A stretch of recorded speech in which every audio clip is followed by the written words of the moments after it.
누가복음 23장 1절에서 25절 말씀. 무리가 다 일어나 예수를 빌라도에게 끌고 가서 고발하여 이르되 우리가 이 사람을 보매 우리 백성을 미혹하고 가이사에게 세금 바치는 것을 금하며 자칭 왕 그리스도라 하더이다 하니 빌라도가 예수께 물어 이르되 내가 유대인의 왕이냐 대답하여 이르시되 내 말이 옳도다. 빌라도가 대제사장들과 무리에게 이르되 내가 보니 이 사람에게 죄가 없도다 하니 무리가 더욱 강하게 말하되 그가 온 유대에서 가르치고 갈릴리에서부터 시작하여 여기까지 와서 백성을 소동하게 하나이다. 빌라도가 듣고 그가 갈릴리 사람이냐 물어 헤롯의 관할에 속한 줄을 알고 헤롯에게 보내니 그때 헤롯이 예루살렘에 있더라. 헤롯이 예수를 보고 매우 기뻐하니 이는 그의 소문을 들었으므로 보고자 한 지 오래였고 또한 무엇이나 이적 행하심을 볼까 바랐던 연고로라. 여러 말로 물으나 아무 말도 대답하지 아니하시니 대제사장들과 서기관들이 서서 힘써 고발하더라. 헤롯이 그 군인들과 함께 예수를 업신여기며 희롱하고 빛난 옷을 입혀 빌라도에게 도로 보내니 헤롯과 빌라도가 전에는 원수였으나 당일에 서로 친구가 되니라. 빌라도가 대제사장들과 관리들과 백성을 불러 모으고 이르되 너희가 이 사람이 백성을 미혹하는 자라 하여 내게 끌고 왔도다.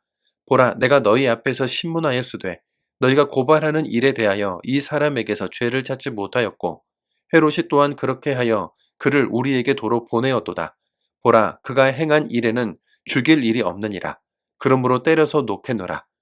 우리가 일제히 소리질러 이르되 이 사람을 없이 하고 바라바를 우리에게 놓아주소서 하니 이 바라바는 성중에서 일어난 밀란과 살인으로 말미암아 옥에 갇힌 자로라. 빌라도는 예수를 놓고자 하여 다시 그들에게 말하되 그들은 소리질러 이르되 그를 십자가에 못 박게 하소서 십자가에 못 박게 하소서 하는지라. 빌라도가 세 번째 말하되 이 사람이 무슨 악한 일을 하였느냐 나는 그에게서 죽일 죄를 찾지 못하였나니 때려서 놓으리라 하니 그들이 큰 소리로 재촉하여 십자가에 못 박기를 구하니 그들의 소리가 이긴지라. 이에 빌라도가 그들이 구하는 대로 하기를 언도하고 그들이 요구하는 자 곧 밀란과 살인으로 말미암아 옥에 갇힌 자를 놓아주고 예수는 넘겨주어 그들의 뜻대로 하게 하니라. 아멘.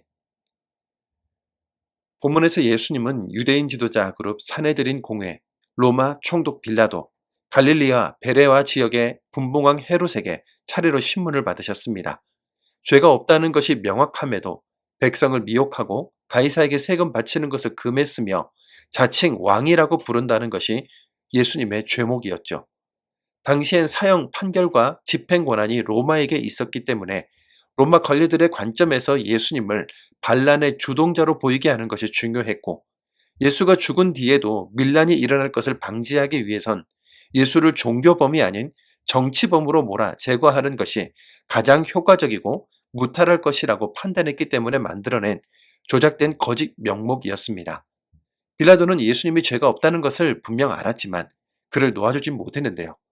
예수님의 사형을 요구하는 유대 지도자들의 태도가 너무 집요하기도 했고 그런 유대 지도자들의 마음을 얻지 못하면 앞으로 총독의 권리 행사도 어려워질 수 있기 때문에 죄 없으신 예수님께 십자가형을 내린 겁니다. 오늘 본문이 주목하는 건 서로 친밀하지 않았던 빌라도, 헤롯, 유대 종교 지도자 이 세 그룹이 정치적 이익과 명분 아래 예수 죽이는 일에 하나가 되었다고 합니다.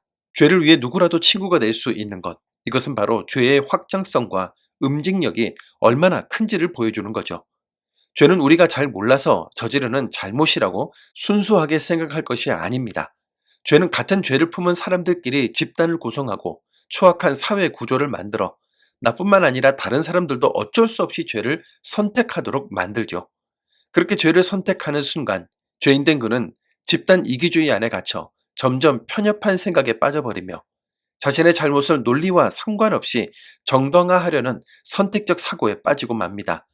잘 배우고 똑똑한 사람들이 비논리적인 주장을 아주 떳떳하게 주장하는 것을 보셨다면 그들이 바로 죄의 집단 이기주의에 빠져 있는 겁니다. 그들은 자신의 영역과 이익에 손해를 끼치는 이들이 있다면 어떻게든 폭력을 행사하는데 사내들인 공회, 로마 총독, 갈릴리 분봉왕이 그렇게 예수 죽이기에 하나 되어 폭력을 휘두르는 거죠. 하지만 하나님의 아들 예수님을 죽였다는 책임은 누구도 지지 않으려고 하는 걸 보며 그들의 허술한 동맹에 혀를 차게 됩니다. 성경은 이들이 서로 친구가 되었다고 기록했지만 이런 관계가 얼마나 갈 수 있을까요? 주님은 우리 죄를 위해 이 땅에 오셨습니다. 예수님을 나의 구원자로 진정 받아들이려면 내가 얼마나 심각한 죄인인지 깨닫는 것이 먼저죠. 성경을 백날 읽어도 내 입술에서 하나님의 말씀이 나오지 않으면, 모태신앙으로 자라 일평생 교회를 떠나지 않았어도 내 세계관이 십자가와 동떨어져 있으면, 세상에서 아무리 잘 나가고 근사한 위치에 올랐다 하더라도 내가 죄인인 것을 인정하고 겸손하지 않으면 주님은 나와 아무런 상관이 없습니다. 사내들인 공의 사람들, 빌라도, 헤롯은 예수님과 동시대를 살았지만 어느 누구도 십자가의 은혜를 누리지 못했죠. 하지만 오늘 우리는 예수님을 본 적도 만난 적도 없음에도 십자가와 연관된 그리스도인입니다. 그 이유는 내가 죄인임을 고백했기 때문이죠. 오늘은 내가 죄인임을 고백하며 하루를 시작하기 원합니다. 세상의 악이 아무리 자기들끼리 조직을 이루고 세력을 확장하더라도 나는 죄인이기 때문에 예수께 속하겠다고 고백하기 원합니다. 주님이 나의 주님이 되어주실 것입니다. 사랑의 주님, 우린 여전히 죄의 집요한 추격을 끊어내지 못하고 죄와 결합하며 살아왔습니다. 명분과 원칙으로 예수님을 죽인 새 부류의 지도자들처럼 우리도 내 안위와 이익을 위해 지금껏 칼을 휘둘렀고, 이런 정글 같은 세상에서 살아남으려면 어쩔 수 없다는 정당성을 부여하며 살아왔습니다. 사내들인 공회, 빌라도, 헤롯 안티파스에게서 오늘 내 모습을 봅니다. 그래도 참 감사한 건 이런 죄인된 나를 위해 주님이 십자가를 지셨다는 겁니다. 나를 용서하여 주옵시고 이 고난주간 주님과 함께 고난의 십자가를 곱씹으며 십자가의 잔을 마시는 날이 되게 하여 주옵소서. 예수님의 이름으로 기도드립니다. 아멘.